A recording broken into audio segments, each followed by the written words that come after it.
Hello students, आज हम लोग बात करेंगे 12th एचएससी की एक कविता है उसके बारे में। 2.3 की पोएम है जिसका नाम है द इंच केप रॉक। और आगे बढ़ने से पहले बता दूं, आपको 10th 11th 12th जो भी चैप्टर के अपडेट चाहिए विद आंसर के साथ में, तो आप चैनल को सब्सक्राइब कर दीजिए, आपको सारे अपडेट्स मिल जाएंगे। इस पोएम के जो पोएट हैं उनका नाम है रॉबर्ट साउथी। और इस जो पोएम है इसमें मेन डिस्कस किया गया है, एक बंदा है एबॉट जिसने इंच केप रॉक बनाया है, और दूसरी तरफ जो बंदा है उसका नाम है रेल्फ। और वो जो रेल्फ है वो अबोट से बहुत जलता है क्योंकि लोग एबॉट की प्रशंसा करते हैं, उसने रॉक बेल बनाया है इसलिए, और उसने उस अबॉट के रॉक बेल को तोड़ दिया। तो आइए देखते हैं इसमें आगे की कहानी क्या है, तो चलिए देखते हैं। No stir in the air, no stir in the sea. The ship was as still as she could be. Her sails from heaven received no motion. Her keels was steady in the ocean. इसमें बताया है कि एक समुद्र है, उस समुद्र में एक जहाज रुका हुआ है, और उस समुद्र की लहरें भी रुकी हुई हैं, और जो जहाज के नीचे वाला किल है वो किल भी रुका हुआ है। Without either sign or sound of their shock, the waves flowed over the Inchcape rock. So little they rose, so little they fell, they did not move the Inchcape bells. इसमें बताया गया है कि जहाँ पर ये शिप है वहाँ पर एक इंचकेप रॉक भी है, और उस रॉक के ऊपर से समुद्र का पानी आ रहा है और जा रहा है। The abbot of Aberbrothok had placed that bell on the Inchcape rock. On the bow in the storm, it floated and swung, and over the wave its warning rung. तो इसमें बताया है कि एक एबॉट नाम का बंदा है जिसने इस रॉक में एक बेल लगाया है। जब भी समुद्र का पानी ऊपर नीचे होता रहेगा तब ये बेल बजने लगता है। When the rock was hit by the surge swell, the mariners heard the warning bell, and then they knew the perilous rock and blazed the abbot of Aberporthok. इसमें बताया है कि जब भी पानी इस रॉक के ऊपर चला जाता है तब बेल बजने लगता है, और उसके आसपास के शिप्स आगे नहीं बढ़ते हैं और वो मरने से बच जाते हैं। और वो सभी लोग एबॉट को दुआ करते हैं कि उसने ये बेल लगाया है यहाँ पर। The sun in heaven was shining high, all things were joyful on that day. The seabirds streamed as they wheeled round, and there was joyance in their sound. तो इसमें कहा गया है कि यहाँ से कहानी शुरू होती है। तो एक दिन था जो कि बहुत ही अच्छा दिन था। उस दिन बहुत अच्छी धूप खिली थी और चिड़िया भी चहचहा रही थी और उनकी आवाज़ें भी बहुत ही अच्छी लग रही थी। The view of the Inchcape Bell was seen, a darker speck on the ocean green. Sir Ralph the rover walked his deck, and he fixed his eye on the darker speck. इसमें बताया गया है कि इस bell के पास से एक लुटेरा आता है और उसका नाम है sir Ralph the rover. Sir Ralph the rover. तो वो यहाँ से गुजर रहा था और अचानक ही उसकी नज़र इस बेल पे पहुँचती है। तो देखते हैं आगे क्या होता है। He felt the cheering power of spring.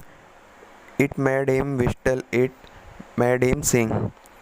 His heart was mirthful to excess, but the rover's mirth was weakness.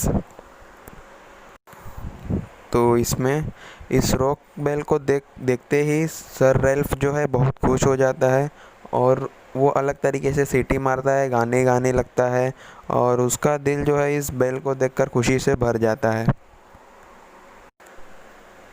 His eye was on the Inchcape float. Both he my men put out the boat and drove me to the Inchcape rock, and I'll plug the abort of abort Prothak।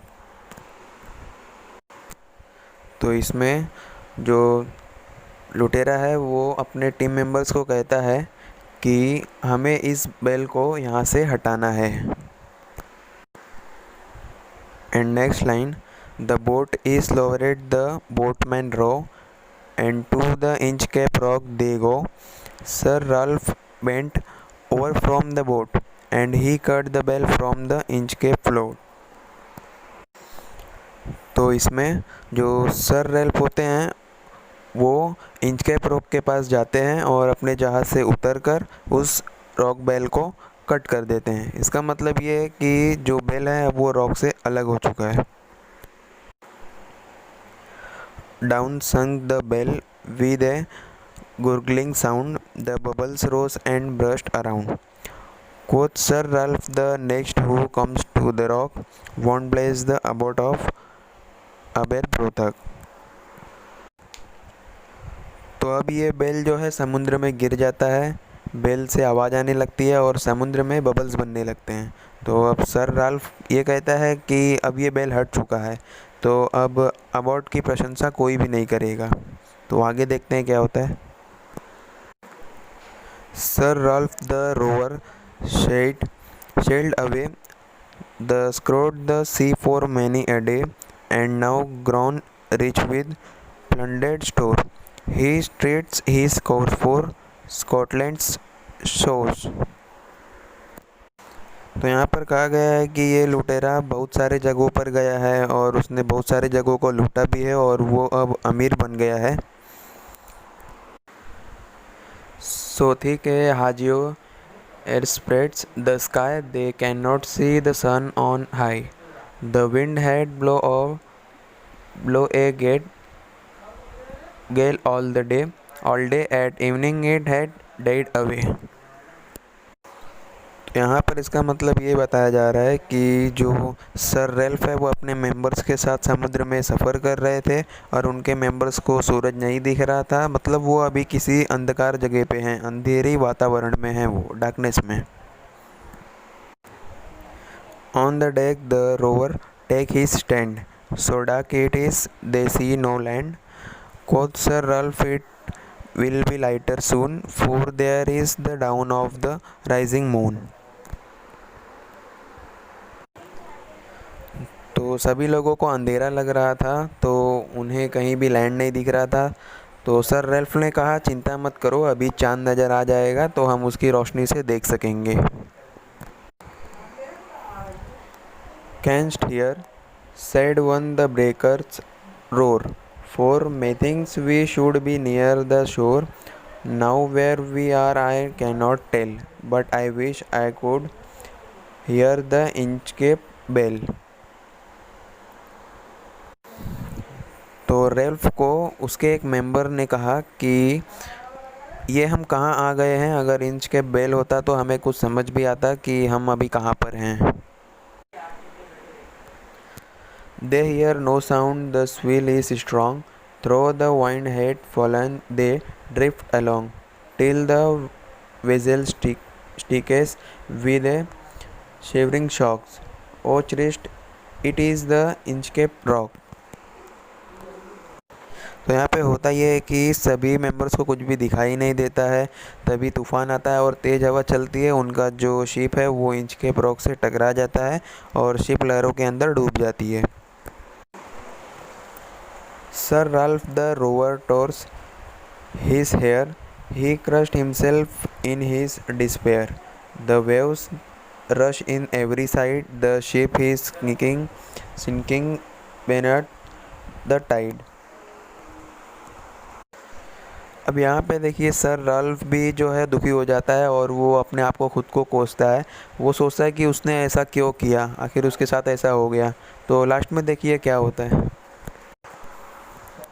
But even in his dying fear one dreadful sound could the rower hear, a sound as if with the Inchcape bell, the devil below was ringing his knell। तो यहाँ देखिए last में ये होता है कि sir फ्राल के सभी मेंबर्स मर जाते हैं और उसे कोई आवाज़ भी नहीं आती है। हाँ, रेल्फ को एक आवाज़ आती है शैतान की, जो कि रेल्फ को लेने आया है। तो इसी के साथ एक बहुत अच्छी कविता ख़त्म होती है और मैं आपको मिलूँगा अगले कविता के साथ में। Thank you so much.